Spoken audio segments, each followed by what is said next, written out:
Salut à tous, c'est Steven et aujourd'hui on va parler des AirPods, les nouveaux écouteurs sans fil d'Apple qui sont enfin disponibles. Je les ai achetés hier, je les ai testés et je vais vous dire ce que j'en pense. On connaissait les EarPods, les écouteurs filaires d'Apple introduits avec l'iPhone 5 qui existent toujours, mais en cette fin d'année 2016, Apple propose ces AirPods, totalement sans fil. Quand on les achète, ils viennent dans cette boîte, une petite boîte blanche carrée avec le logo Apple sur les côtés, la mention AirPods ici sur la tranche, au dos le contenu de la boîte. Donc c'est parti, je vais ouvrir tout ça et je vais vous montrer ce que l'on retrouve à l'intérieur lorsque l'on vient tout juste d'acheter ces nouveaux AirPods. Donc premièrement, on retrouve le petit classique feuillet d'Apple qui contient les infos sur la garantie et la manière d'utiliser l'appareil. Et ensuite, on a cette petite boîte qui sert à la fois de recharge et de rangement pour les AirPods qui se trouve à l'intérieur. Elle est plutôt petite comme boîte et chaque écouteur a sa place bien définie. Ils sont maintenus magnétiquement au fond pour qu'ils tiennent bien en place. Et ensuite, voilà à quoi ils ressemblent. Donc vous voyez, on dirait vraiment les écouteurs classiques auxquels on aurait coupé le fil. Pour le reste du contenu de la boîte, c'est vraiment tout simple. On nous fournit simplement un câble qui va nous servir à recharger le boîtier de recharge des AirPods. Et vous voyez que c'est un câble Lightning vers USB-A. Vachement logique. Il y a un vrai souci de cohérence en ce moment chez Apple au niveau des connectiques parce que si vous avez un nouveau Mac, MacBook ou MacBook Pro, vous ne pouvez pas brancher les écouteurs Lightning dessus parce que tout simplement il n'y a pas de port Lightning sur les Mac.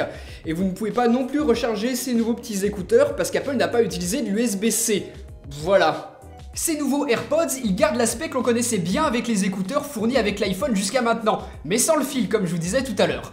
Ils sont un tout petit peu plus larges et plus longs avec le bout chromé, ce qui permet de les recharger dans leur étui. Ce sont des écouteurs Bluetooth, donc vous allez très bien pouvoir les utiliser avec un PC sous Windows, une tablette sous Android, un smartphone sous Android, mais ils sont pensés et conçus pour être utilisés avec du matériel Apple. Ils sont équipés de la puce W1 qui va permettre de les appairer avec nos autres produits Apple sans avoir besoin de s'authentifier. Le fonctionnement, il est tout simple, on ouvre la boîte des AirPods, mon iPhone détecte qu'ils sont à proximité et va me proposer de les appairer en un clic. J'ai juste à appuyer sur le bouton connexion et en quelques secondes, c'est fait. En appuyant sur un seul bouton, les AirPods sont prêts à fonctionner avec mon iPhone, mais aussi avec tous les appareils Apple qui utilisent le même compte iCloud. Et ça sans avoir à tous les reconnecter un par un. Je suis automatiquement connecté sur mon iPhone, sur mon iPad, sur mon MacBook Pro, sur mon Apple Watch. C'est super pratique. Tout a été miniaturisé dans ces écouteurs puisqu'ils embarquent aussi un capteur de proximité et un accéléromètre, ce qui va permettre plusieurs choses. Lorsque les AirPods sont dans leur boîte, ils sont éteints et en charge, mais dès que vous les sortez, ils se reconnectent automatiquement. Et grâce au capteur de proximité, la musique se lance dès que je les porte aux oreilles, et elle se met en veille dès que j'en enlève un ou deux. C'est super pratique si vous écoutez de la musique et que vous avez envie d'entendre quelque chose qui se passe un petit peu autour de vous, quelqu'un qui vous parle par exemple.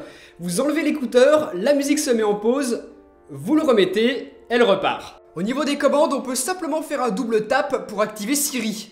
Ça c'est pas mal puisque vous pouvez demander à Siri un itinéraire, de vous lire votre message, de mettre un rendez-vous dans votre calendrier par exemple sans avoir besoin de prendre votre iPhone et vous avez sa réponse directement dans l'oreille. Par contre pour modifier le volume, vous êtes aussi obligé de demander à Siri, où on n'a pas de geste de tapotement ou quoi que ce soit sur les AirPods, on est obligé de demander à haute voix à Siri augmente le volume, diminue le volume, et vous vous en doutez dans la pratique, dans la rue par exemple, c'est tout sauf pratique de faire ça à haute voix. J'aurais vraiment aimé avoir des petits gestes ou quelque chose de bien plus simple que ça. Là pour moi c'est vraiment un gros défaut. La seule chose que l'on va pouvoir modifier c'est l'action que l'on associe au double tap. Soit on fait play, pause, soit on active Siri, l'assistant vocal d'Apple. Siri c'est le seul moyen de modifier le volume ou de changer de morceau et je regrette vraiment la télécommande intégrée si pratique, surtout que si vous vous trouvez dans une zone sans connexion, Siri ne fonctionne pas puisqu'il a besoin en permanence d'une connexion internet. Et bien évidemment, Siri n'étant pas disponible sur les smartphones Android, je vois aucun intérêt d'acheter ces AirPods si vous n'avez pas d'iPhone. Au niveau de la qualité du son, c'est un petit peu mieux que les écouteurs qu'Apple fournit par défaut avec l'iPhone, c'est-à-dire pas franchement phénoménal. J'ai quand même remarqué qu'on avait un petit peu plus de basse là-dessus, en tout cas si vous aimez pas les intras, c'est peut-être tout simplement la meilleure solution qui existe aujourd'hui sur le marché. Au niveau de l'ergonomie, ce sera exactement comme ce qu'on avait l'habitude d'avoir ces précédentes années avec Apple, c'est la même sensation une fois placée sur nos oreilles, mais vu que c'est une taille unique, forcément ils ne conviendront pas à tout le monde, on n'a pas tous les mêmes tailles d'oreilles, et c'est pas la même chose qu'on peut avoir avec des intras où là on nous fournit différents types d'embouts pour s'adapter à nos oreilles. Là voilà, c'est une taille unique et pour certains ce sera très bien, pour d'autres ça tiendra pas du tout. Je suis allé courir un petit peu avec pour voir ce que ça donnait, ils tiennent bien en place, mais on n'est pas rassuré du tout. Je peux pas m'empêcher toutes les 2 minutes de porter la main à l'oreille pour vérifier qu'ils sont toujours là. Voilà, on a vraiment cette crainte et j'aurais bien aimé qu'Apple fournisse une sorte d'attache pour relier l'un et l'autre pour ceux qui auraient envie de faire du sport avec.